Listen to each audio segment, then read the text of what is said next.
iniciado recibe la tercera grande iniciación de misterios mayores.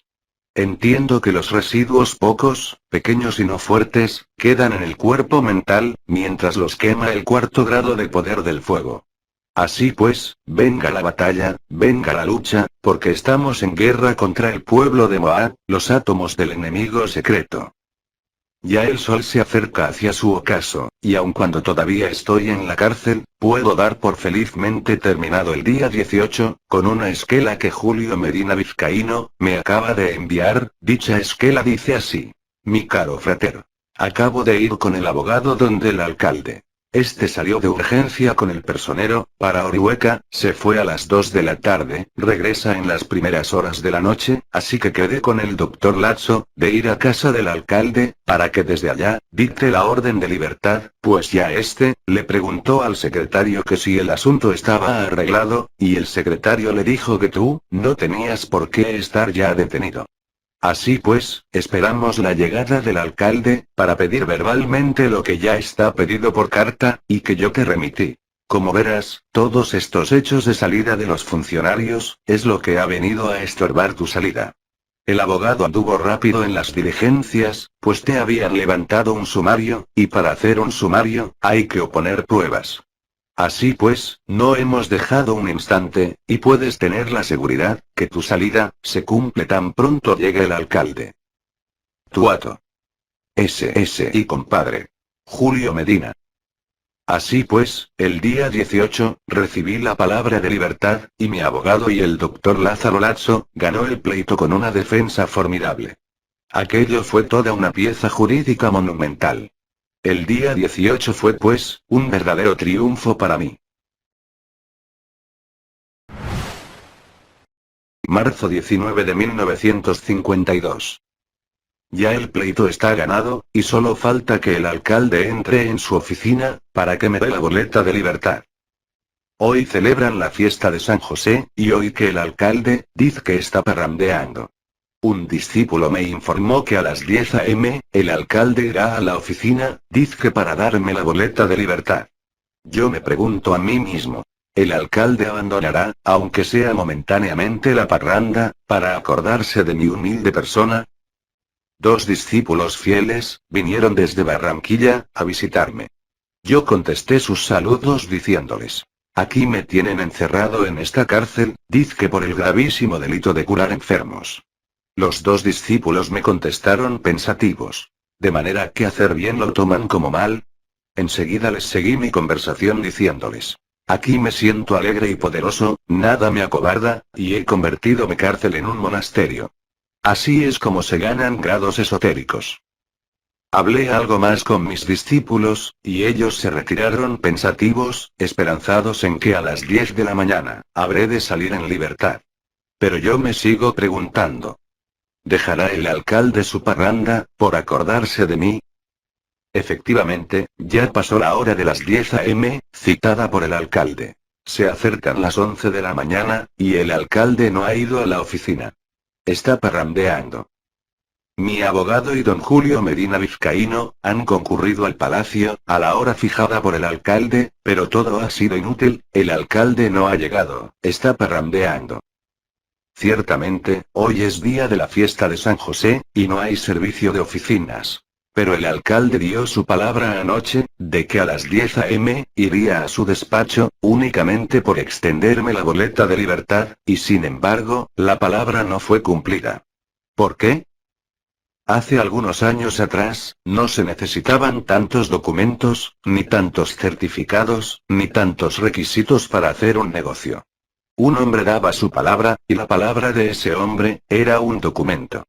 Hoy las cosas han cambiado, ya el hombre ha perdido la noción de la responsabilidad de la palabra, y hasta en las oficinas judiciales, ya solo se admite la tinta y el papel. En tiempos antiguos, se prohibía a los iniciados hablar públicamente de los viejos cataclismos, por temor de traerlos nuevamente a la existencia.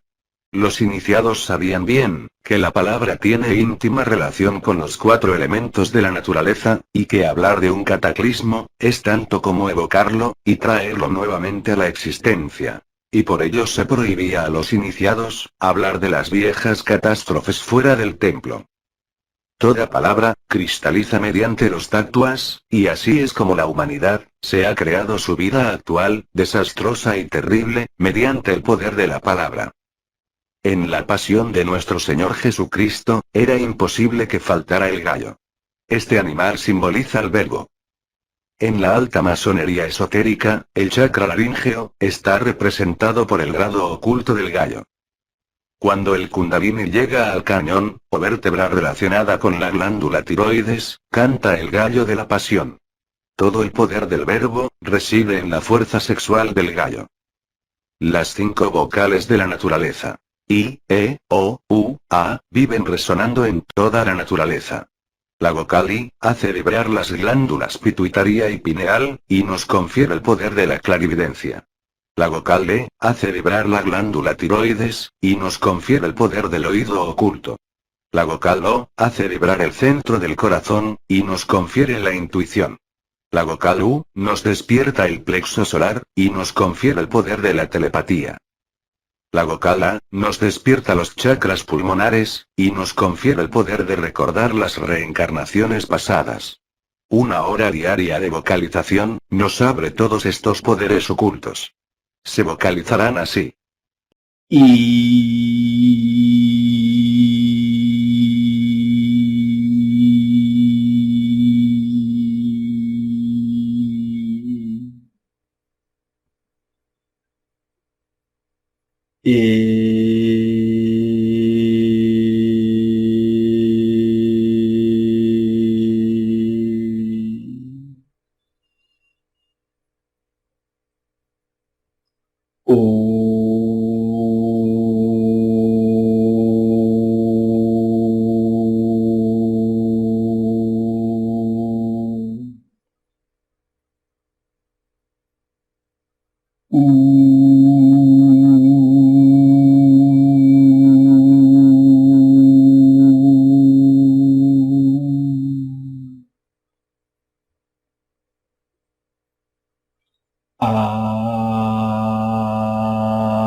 María Magdalena, se llenó de terror cuando oyó el silbido del Foat, y escuchó la palabra, Tibo, Tibo, Tibo, que sentenciaba a Cristo a la tragedia del Gólgota. María, estaba al pie de una muralla, cuando escuchó con sus oídos espirituales, la sentencia terrible. Y es que en la eternidad, existe un lenguaje sagrado en que parlamos todos los maestros de la humanidad. Esa es la lengua de oro, en que parlan los dioses y los ángeles. Ese es el verbo creador. Talita Kumi, dijo el Cristo cuando verificó un trabajo de resurrección. Talita Kumi, es un mantra para resucitar muertos. Wiracocha dice, al que sabe, la palabra da poder. Nadie la pronunció, nadie la pronunciará, sino aquel que lo tiene encarnado. Es decir, aquel que ya se realizó al fondo. Veamos algunas palabras del gran verbo de luz. Airu, palabra de saludo. Aeodón, aflicción. Masleim, deber. Shu, indecoroso, inmodesto, etc. Pitres, cañones o vértebras de la columna dorsal. Venarlo, venerarlo. Presem, superior. Reidististina, reinstituya. Equidencias, perjuicios. El Cristo, enseñó un gran mantra para curar a los enfermos. Epfata, sea abierto. Para abrir los oídos de los sordos y tartamudos. Capítulo 7, versículos 32, 33, 34, 35, 36 y 37, San Marcos. Todo este gran verbo de la luz, es un lenguaje sublime. Veamos algunas otras palabras del gran verbo de oro. Andudu, ururu, cuyo. Estas 3 palabras, las pronuncian los profetas en meditación profunda, para profetizar, y entonces contemplan extáticos el porvenir. Ja. La caña, o la sagrada caña de nuestra columna espinal. Ka. Árbol lechoso argentino. Simboliza la sangre redentora. Brahme. Adán Eva. Masculino femenino, causa de todo lo existente. El verbo de la luz, es un verbo infinito, y los dioses lo usan para crear. Las raíces últimas de todas las lenguas, se encuentran en esa gran gramática cósmica universal, que otrora parlaban los hombres de la Arcadia. Esos eran los tiempos en que los ríos, manaban leche y miel, esa era la época de los titanes. En el principio era el Verbo, y el Verbo era con Dios, y el Verbo era Dios. Este era en el principio con Dios. Todas las cosas por él fueron hechas. Y sin él, nada de lo que es hecho, fue hecho. En él estaba la vida, y la vida era la luz de los hombres. Y la luz, en las tinieblas resplandece. Mas las tinieblas no la comprendieron. San Juan, versículos 1, 2, 3, 4 y 5. Cuando Hadith, nuestra serpiente ígnea llega a la laringe, y recibimos el grado del gallo, entonces parlamos el verbo de oro, y creamos como los dioses, con el poder de la palabra. Por ello dice nuestro ritual. Sé tú, oh Hadith, mi secreto, el misterio gnóstico de mi ser, el punto céntrico de mi conexión, mi corazón mismo, y florece en mis labios fecundos hecho verbo. Cuando ya el Kundalini llega a nuestra garganta, florece en nuestros labios fecundos, hecho verbo. Los ángeles pueden crear cualquier cosa con el pensamiento, y materializarla por medio de la palabra. El camino para hablar el verbo de oro, es la magia sexual. Ya el sol, de esta tarde, se acerca hacia el ocaso, y yo sigo encerrado en la cárcel, aguardando la boleta de libertad. El alcalde está de fiesta, y a mí, me toca tener paciencia. Acaba de llegar a tentarme un mago negro, encarnado en cuerpo físico, él fue el Judas de mi iniciación. Me entregó un falso mensaje, tratando de extraviarme de la senda, y yo, en tono compasivo, le contesté al mago negro. Ese mensaje es para ti. Aplícatelo. El tenebroso se fue. En estos instantes, acaba de llegar el abogado con la boleta de libertad.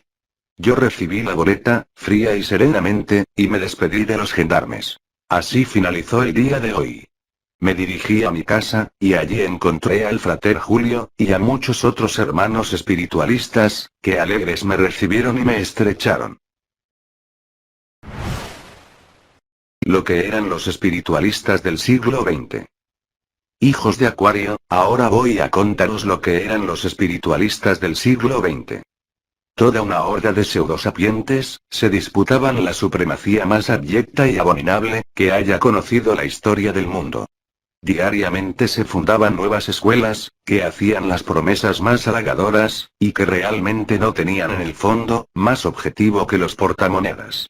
Rojistas, teosofistas, rosacrucistas, espiritistas, xerencistas. Tentistas de capirote, y roscas similares en cada país, y sus más infinitas variedades de aromas y matices, se trababan en una lucha terrible por la supremacía, dentro de la más enconada competencia, que nunca jamás antes se había conocido entre la mercadería de almas. Por donde quiera aparecían constantemente, innumerables impostores, fingidos maestros, y hasta avataras. Todos ellos asumían las poses pietistas más variadas, y pronunciaban las más elocuentes conferencias, que centenares de mentecatos aplaudían llenos de loco frenesí. Esos eran los espiritualistas del siglo XX. ¿Qué estudiaban? Teorías. ¿Qué leían? Teorías. ¿Qué sabían? Teorías. Todos ellos estaban llenos de fornicaciones, adulterios, y cuando yo, aún weor, los invitaba a la castidad, y les enseñaba la poderosa sabiduría de la culebra sagrada, entonces llenos de miedo, me contestaban que la castidad científica, era un imposible, y así, ni entraban ellos al Edén, ni dejaban entrar a los demás. Esos eran los espiritualistas del siglo XX. Todos ellos rechazaban los mensajes de los mundos superiores, y solo se aplicaban a aquellas escuelas, que les permitiesen fornicar. Esas gentes ni veían ni oían, ni entendían el lenguaje de la luz, y solo sabían discutir teorías y más teorías. Esos eran los espiritualistas del siglo XX. Cuando yo, aún weor, comprendí el orgullo y vanidad de aquellas gentes, le di la espalda a esas camarillas de santurrones, y me fui con los hijos del pueblo. Me fui con los humildes, con los sencillos, con los pobres parias de la vida, con los hijos del pueblo. Ese pueblo torturado, ese pueblo abatido y humillado diariamente.